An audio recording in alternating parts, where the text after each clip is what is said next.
Baobab Brilliance, Perspectives on Audacity, features Black women who are the embodiment of don't speak about it, be about it.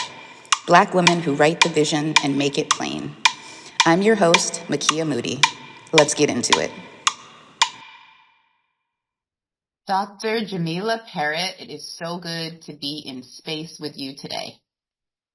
Thank you so much. What a pleasure it is to be here. Awesome. So I would be curious to know what word or phrase describes how you are entering into our energy exchange. I'm coming in feeling really grounded and hopeful. I'm always really grateful and honored to be in conversation with Black women in general, and you specifically have been such a critical and grounding force for me over the last few years that we've worked together. So I'm feeling that energy really strongly and looking forward to being in community with you for a little bit. Awesome. That makes my heart sing. So we met some years ago as I was providing consulting support to Physicians for Reproductive Health, where you are the president and the CEO. And I really enjoyed exploring your website where you describe yourself as a physician, educator, activist, and advocate. And so you contain multitudes, we contain multitudes. Can you just tell me a little bit about who you are? If people do not know who Dr. Jamila Perritt is, can you put down something for them to pick up? Sure. Well, I'm a little Black girl from D.C. who grew up wanting to be a doctor, knowing that it was my purpose, right? That was why I came here, was to care for folks and seeing medicine as a liberatory tool, but also knowing at the same time that there wasn't enough doctoring that I could do that would truly allow my community to be well. And so for me, it was always medicine, right? My first love, and the understanding that it had to be bigger, deeper, more expansive than simply caring for the person in front of me. And so what that meant to me is this Black girl growing up in DC and, the seat of the federal government, knowing that policy and politics in particular has such a huge impact on the way we were able to survive or not in our communities, what it meant to even be well and to have agency and autonomy to shape what wellness looked like for you. I knew that it had to be more than that. And so my work has always really been at this intersection of clinical care delivery, public health, and public policy. I'm also somebody who comes from a lineage of revolutionary Black women. And so going along to get along was never an option. And so I have a spirit of disruption that lives within me always and shapes the way I do my work, but more importantly, what I believe we deserve in the world. And that is the thing that shapes my work, right? Knowing that medicine even is something that I love so deeply now and always was never designed for us, to help us, to heal us, to treat us, but still believing that it could be a path to liberation for some. And so that feels like a bit of a tension or contradiction sometimes, but it is where my work lives, right? In creating the world that I believe we deserve. Wow. Thank you. That answer now makes it clear to me why the gold necklace that you're wearing in your headshot has liberation written on it. Because I was going to ask you, what does liberation mean to you? And how does that show up in your work as a caregiver, care provider, a doctor, specifically an obstetrician and gynecologist? And so I think it's just, you've given us a beautiful opening for this conversation. You said that you have a spirit of disruption, and the title of this series is Baobab Brilliance, Perspectives on Audacity. And I'm in a season in life where I want to be more audacious. I want to take up all the space. I want to be my full-throated self. I want to be self-possessed.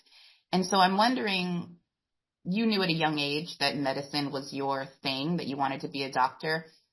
Can you share any examples or maybe glimmers of where audacity shows up for you as you are walking on God's green earth each day? I think, for me as a Black woman, a doctor, somebody who um, wasn't supposed to be, right? My presence in all the spaces is audacious, right? It is, it is something that I think reminds folks that you get to be your whole self and everybody else just has to deal with it and figure it out, right? Being unapologetic about that, not trying to conform or to fit in. And it feels, I think, difficult to really communicate what that's like when you have come through training like medical education, right? Medical education and probably I'm sure it's true with other forms of education, but I only know medicine, so there's that. But medical education, you are successful. You are more successful if you conform. You are rewarded if you shape shift and become this thing that is part of a system. But what does that say for me as a Black woman to conform, to shape shift, to fit and bend into a system who that was created with the desire of breaking me, right? And obstetrics and gynecology was created with that intense desire. We think about the mothers of gynecology and the fact that this country was built not just in our wombs, right, through uh, the birth of enslaved people and forced labor and genocide, but also on our backs and in our bodies. When we think about the fathers, the so-called fathers of gynecology, and those folks who misused, abused, mistreated, neglected, detested Black women. So what does it mean if I decide that this is a part of a system with that deep, complicated, violent legacy for me to show up in, right, to participate in? It demands a degree of audacity. It demands of you a commitment to bravery in ways that you never knew you had to survive that system intact. So, when I think about that question, I think first about my medical education and what it took to survive and to sustain myself and to come out whole-ish on the other side, because I don't know that we ever survive whole, right? Sometimes we survive in parts, and in those parts that stay with us, we root and build and grow into bigger and deeper parts, right, to sustain ourselves and to provide shade for others. But the medical education piece for sure is, I think, the thing that I'll point to first as this audacious decision and response to the world.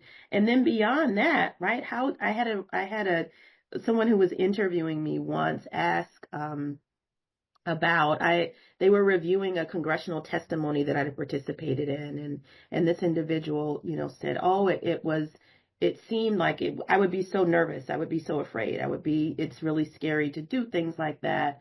How do you find the courage to speak out even when it's difficult? And my response to that question was, how dare I be silent? Right? There are people who have made sacrifices, generations who have made sacrifices for me to sit here today. How dare I play small? How dare I be quiet? How dare I not be audacious in this moment? So for me, there is no other choice. One, I just don't know how to be anything other than that. And two, it is my responsibility because I am accountable to my community and those who have paved the way for me to sit in this spot today. I have no choice. I think I know the answer to this question, but I'm sure that you have texture and nuance for it. But based on what you just shared about having no choice but to use your voice and not remain silent, does your identity as a Black woman shape your leadership style and how you think about impact or legacy or like what you're putting out into this world as Dr. Jamila Perritt? Absolutely. It shapes everything about it, right? From the way that I wear my hair or, we're audio only, but if you could see me, you would see bright red lipstick and gold hoop earrings and the clothes that I wear, the decisions I make about whether or not I'm going to wear my hair as it grows out of my scalp naturally when I show up to meetings, whether I'm going to wear these muted colors or the bright colorful prints that I love and I know love us and my brown skin, right? So absolutely. So from my physical appearance, it definitely shapes, but then also my lived experience at the intersections of my racialized and gendered identity shape how I lead, right? Living at the intersections of those identities upon which me and so many people experience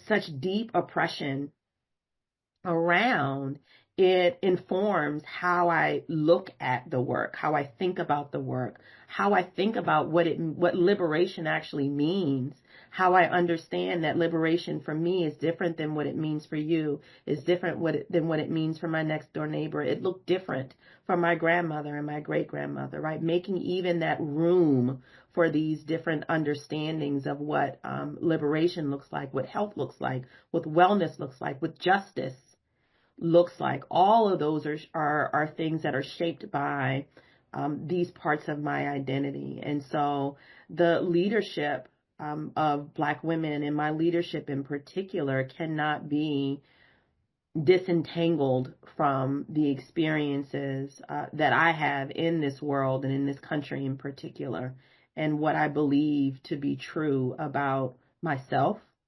about what my community needs and deserves to have. So you noted this country and this world. And I'm thinking, just in reflecting on kind of where we are in this moment in time and looking ahead to 2025 and a new administration, et cetera, a lot that's been stirring up for me post-election the last few weeks has been like a roller coaster of grief, anger, frustration, despair, fear, like all of these things, which I think are healthy. My therapist says they are healthy to feel the feelings. And I'm also challenged by like locating my joy.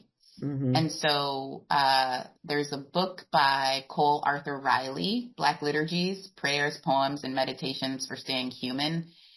And there's a joy chapter where she writes, quote, "I'm writing to let you know that you are more than your pain, that you can feel deeply without being consumed. For you, I want laughter. And if you cannot locate your laughter, may you find some dispensations of comfort. I need you to survive this terrible, beautiful place. Sorrow alone will starve you." So, as the president and CEO of Physicians for Reproductive Health, an organization that is on the front lines trying to ensure access to reproductive justice, health care, all of the things where women and other genders have access to what it is they need for reproductive care and freedom, I imagine that perhaps sometimes joy is hard to summon given that you have so many headwinds that you're navigating and working through. So I'm wondering, like, what are your practices to incite joy? Because I need inspiration and advice on how to summon my joy, especially in these times. Yeah, I think, it's so interesting. One, I love Black liturgies, and not only do I have the book, I also follow them on social media for like my daily bread. And so it's been super helpful for me. And, the writing about what it means to stay human, I think is so important, right? We think about humanity and our humanity being so closely aligned with suffering, right? And not always understanding the importance of joy and comfort as part of that. For me, the joy and comfort comes sometimes in like really concrete ways, right? So I believe that part of the work that I do in the world is caring for people, right? But the most profound way that I care for people that I love deeply is by feeding them. And Mm. it gives me so much joy. So in these last few weeks, I have spent an inordinate amount of time cooking and sharing food and meals with people that I love because one, it is an act of love for me, but two, it brings me such deep joy, and it's a meditative experience for me. It's something that I shared with my grandmother, and something that she shared with her mother, and so I have those recipes and those memories and all of that. And so it grounds me, it brings me comfort, and it brings me joy. The other piece is something that feels like simple, right? But we don't think about it a lot. And it is literally like going outside and feeling the sun on your skin and putting your feet in the earth. So there is a grounding that comes like throughout the day. Many of us have grounding practices in other ways, but I mean like really physically grounding, putting your feet on the ground. And so there's actually a lot of research about the fact that it increases endorphins, that it, shifts the levels of serotonin in your body, that it has these mood elevating effects. Both your hands and having your hands and your feet in the earth make a difference. And so I try to make a point of at least once a day remembering that that I am human by touching the earth. And the interesting part about that is it just like you're not just going out and like, tiptoeing and putting your toe in the grass and coming back in, but really feeling the ground beneath your feet, because what you feel if you're attentive is not just gravity, right, holding you down, but you also feel the pressure of the earth lifting you up, right? So it's bi-directional. And so that support that you get from the earth is such an important reminder for me, and a gift of joy as well. Mm. I love that. It reminds me of my therapist, and not to make it sound too woo-woo, but she often encourages me to touch a tree Mm-hmm. when I am sharing something that is heavy, or I feel a tightness in my chest, or there's some kind of weight. And she often reminds me of how powerful trees are, and that they're Mm-hmm. able to absorb the energy that we may want to kind of offload. And then she goes into detail about like the root systems and how they're all connected, et cetera. But I think it's really fascinating to just think about the ways, even though we're so horrible to the earth as far as climate Mm-hmm. change, not thinking about our waterways, all the things, it's comforting to realize that Mother Earth is still holding us up Absolutely. when we don't deserve it. Don't deserve it. Don't deserve it. It is quite an abusive parenting relationship that is playing out, and the gifts keep giving. Trees are really a beautiful thing. Outside my office window, there's a tree that I watch really closely, particularly at the change of seasons, because I'm just really in awe of the innate knowledge that trees hold, right? The root system in and of itself is amazing, in the fact that, right, that it can absorb the nutrients that it needs from the rain, from the ground, the minerals from the earth, but also hold on so tightly, right? And until it's time to let go. And the same thing happens with the tree, with the leaves on the tree. So I watch these leaves as the season changes, go from green to yellow to orange to red, and then eventually to fall off. And there's no big dramatic sobbing of the tree. There's no giving up or giving in because it lost all of these leaves, but a simple releasing of it, knowing that next year we will return and there will be more, right? So I think there's so many lessons, whether it's the ground or the dirt or the trees or the air or the sun around us, if we can find space and capacity to be attentive to. They can be really beautiful gifts. I think it's especially hard too, though, for Black folks who are living with this legacy of enslavement to understand and to respect our connection to the earth in some ways because of the forced labor, right? And so, this one of the things that I think is so lovely that I'm seeing more and more of is this resurgence of Black farmers who are being more public about their farming. And I think really reconnecting to the land that we are on is such a critical part of that. And it's also something that feels dangerous for some people, that remembering feels dangerous to folks. And so I understand that tension there, but also would invite folks to think about it a little bit more deeply and expansively and see if there is some space to find that reconnection, however it makes sense for you. I appreciate that. I'm realizing that the same way that I book my monthly massages, I need to book some time just to kind of ground myself in nature, whether it's walking through the trails or going to the beach or, finding the mountains in southern New Hampshire. I think there's something powerful about nature that also helps reset and recalibrate me. Mm-hmm. And you mentioned kind of just getting outside for sunlight on your skin and the endorphins that it can generate and all of that. And so I'm like, yeah, I need to use nature as medicine, I think, for this upcoming journey. I think so. It maybe feels like, maybe this will speak to the multitudes, right? It can sometimes feel a little bit contradictory for a doctor to think about nature as medicine, but it certainly was here before us and will be here long after us. And the thing that's really beautiful about the world around us is that there are so many parts and pieces that are designed to heal and to support us. In addition to my regular doctoring, right? The medical practice that I was trained in and participate in, I also do quite a bit of plant medicine and herbalism, right? Understanding that the power to heal is all around us. And it doesn't have to come from a prescription from me.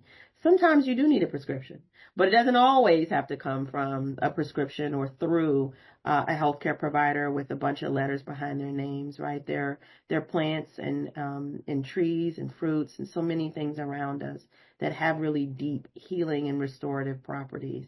And they were something that wasn't created in the lab, or not something that you need to go into a special room with a doctor and a scale and a blood pressure cuff to get, right? But that is available and accessible to so many of us. Yeah, I think it's an important reminder, especially as folks figure out how to sustain, protect, and nourish ourselves for, what's to come. I think I'm also wondering, so you have had a lot of experiences in life, and also you mentioned earlier kind of like speaking before Congress and really playing what I would say is a critical role in trying to advance policies that, reduce or eliminate the harm that comes with people who are out of touch with reality, making decisions about reproductive health and access. I'm curious about how you continue to fortify yourself in the work that you're doing day to day, because caregiving and providing care comes at a cost. And also, I feel like you were created for a time such as this. Like there's something like in your bones, in your heart, in the way that you show up in the world, that it's like similar to when you said that like you knew from a young age you wanted to be a doctor. Like I feel like there's a calling upon you. And also when we have callings, there's certain investments that we need to make in order to be able to like fulfill what we feel we've been called to do. So I'm wondering like what your practices are for self-nourishment and fortification, I guess would be. Yeah. I mean, I would love to like give it to you in a neat little bow and say, these are all of the things that I'm doing right. But the reality is that it is a constant work in progress. for me, and really recognizing that care has to be um, bidirectional, right? So for the first half of my life, for me, care was only defined as something, I only defined care as something that I gave to others, I did for others. And in the last 5 years, life has demanded that I allow myself to be cared for as well. And so that is a practice, right? And so my therapist reminds me, you've spent 40 plus years living life this way and seeing the world this way. And so it will take time and practice and intention to think about and to understand what you need to be well, right? Not just what you need to help others be well, but what you need to be well. And so for me, it is a constant practice. It is moving my body. It's exercising. It's meditation. It's yoga. It's trying to eat clean, but it's also like being really deeply grounded in my community. That fortifies me more than anything else, right? Understanding that these are the folks that have invested in me. I grew up here in DC. I live and work here now on purpose. Because this is the community that made me who I am, and they invested in me in such beautiful, amazing, and non-reciprocated ways, right? Without an expectation that I would do this thing for them. And so I often tell folks that this degree is everybody's degree.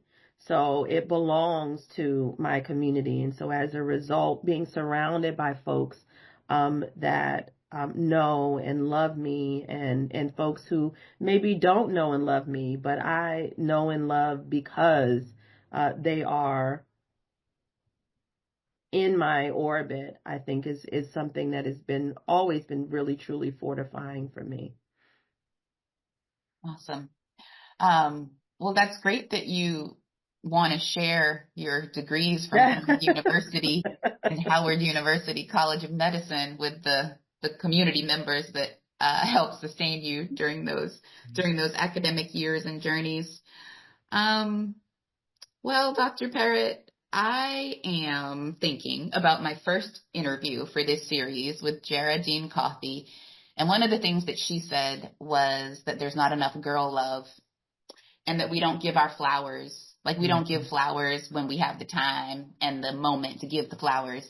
And so before I ask my final question of you, I wanted to give you some flowers because I have found over the years that it is rare to encounter people in my consulting work, leaders in my consulting work, I think, who are kind of like straight no chaser type people.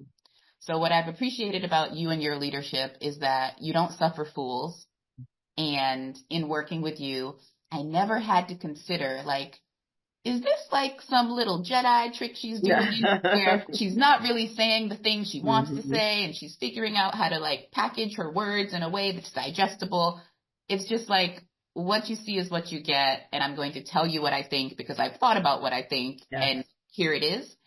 And I find that so refreshing and helpful when establishing new relationships, that it's not a question of like, which version of Dr. Perritt is coming to this meeting? And so I appreciate how transparent you are and how clear-eyed you are in your convictions related to advancing access to comprehensive reproductive health, the way that you show up in the halls of power in Washington, D.C. to say, here's what families need, here's why this matters, here's what I hope you will do, since you people are not actual doctors, understanding all of the intricacies that that women are encountering as they think about like reproductive access, et cetera. And so I just appreciate that you are a badass. And I can say that because this is my podcast. So yeah, I appreciate your badassness and how you are a light and a model for others who might be on their journey to like find a more full-throated version of themselves. Thank you for saying that. You know, it's a challenge, right? I think about the kind of little girl I was, and I wasn't an easy little girl to parent because I had really strong ideas about what the world should be, how things should look, what I was willing to do, what I wasn't willing to do. And I was also, though, surrounded by a multitude of Black women who believed that I could be and do whatever it was I decided.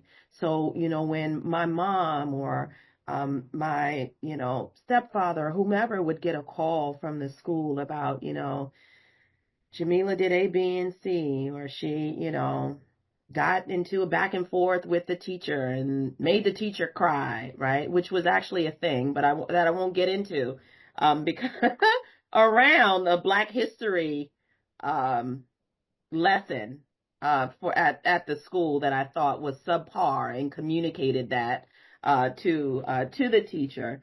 But I was always backed up, right? There was never a time where the folks that surrounded me, and Black women in particular, asked me to play different, to be small, to go along, to get along. They always poured into me in a way that allowed me to believe in myself as much as they believed in me. So it was never a question. Certainly don't suffer fools, as you said, but I also don't suffer from imposter syndrome. I was raised to believe that I belong, that this is actually mine. My mother says frequently, right? It's already yours. You just need to go get it. Right. So that was the way that my sisters and I were raised. That is the way we were taught to believe in ourselves, but then also in the ability of others, right? Because when you are poured into, you pour into other people. You don't just take it all for yourself. It is part of your responsibility to do the same for others, because our time here is short. We don't have long. And so I know that the things that I'm fighting for my community, for myself, I won't live to see. And that doesn't matter, right? Because this isn't about me as an individual, but really thinking about what the future looks like for all of us, because it is all of us or it's none of us, right? And so in order for that future to be manifest, then we all have to work as hard as we can right now to pour into each other and to fight for what we believe is right. Well, after that, I just want to say mic drop. So my closing question for you is, what's a word or phrase that captures how you are exiting our energy exchange this afternoon? I feel fortified. I feel fortified. The work is not easy. This work isn't easy. The world isn't easy. And this work that I've chosen as my life's work is not easy, right? I don't know that many people go to work with protesters outside their office who are, screaming at them. I don't know that most people live under the threat of harassment and violence because of their work. I don't know that most people really think about what it means to fight for access to these fundamental human rights that are held in the reproductive health rights and justice space.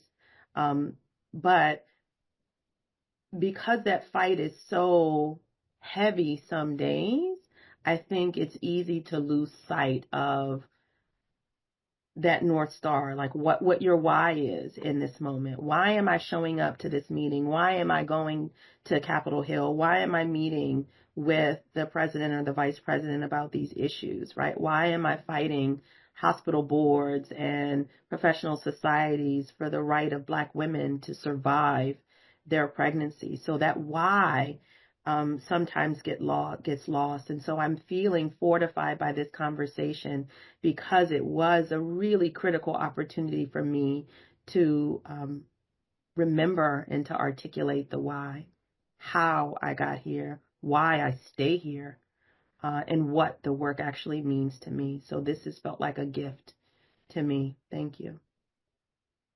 Well, thank you, Dr. Perritt, because you have been a gift to me in this conversation, and I stand by you being a gift and a treasure to this world, given the work that you are shepherding and the way that you shepherd it. And so thank you for being a guest on Baobab Brilliance. Thank you. Thank you. It's my pleasure. I'd love to come back anytime. Oh, I will have you back.